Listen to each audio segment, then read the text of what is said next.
నల్గొండ జిల్లా వార్తల విషయానికి వస్తే నల్గొండ జిల్లా వ్యాప్తంగా విజయ్ దివాస్ వేడుకలు కన్నుల పండుగ జరిగాయి. తెలంగాణ తల్లి విగ్రహాలు పాలాభిషేకాలు చేస్తూ పింక్ బిల్లింగ్స్ విడుదల చేసి కేక్ కట్ చేసి సంబరాలు అమ్మరనేటలాగా విజయ్ దివాస్ వేడుకలు జరుపుకున్నారు. బీఆర్ఎస్ పార్టీ కార్యకర్తలు తెలంగాణ వాళ్ళందరూ కూడా కేసీఆర్ గారు ఆమరణ దీక్షతోనే ఢిల్లీ దిగొచ్చింది. తెలంగాణ రాష్ట్ర ప్రకటన చేసినట్టు కూడా మరోసారి కూడా గుర్తు చేసుకున్నారు.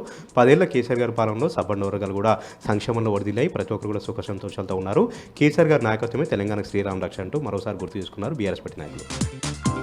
నల్గొండ జిల్లాకు సంబంధించి మరొక వార్త. నల్గొండలో రిటైర్మెంట్ ఉద్యోగులు ధర్నా కార్యక్రమాన్ని కూర్చున్నారు. పెద్ద ఎత్తున కూడా నిరసన కార్యక్రమాలు చేశారు.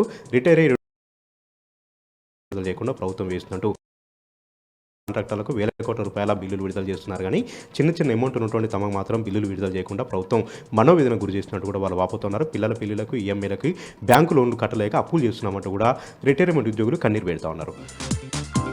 సూర్యాపేట జిల్లా వార్తల విషయానికి వస్తే సూర్యాపేట జిల్లా తుంగతుర్తిలో మీడియాతో మాట్లాడారు. తుంగతుర్తి మాజీ MLA doctor Gadar Kishore Kumar BRS party ప్రభుత్వంలో ఎంతో ప్రజాస్వామ్యంగా శాంతియుతంగా ఎన్నికలు జరిగాయి.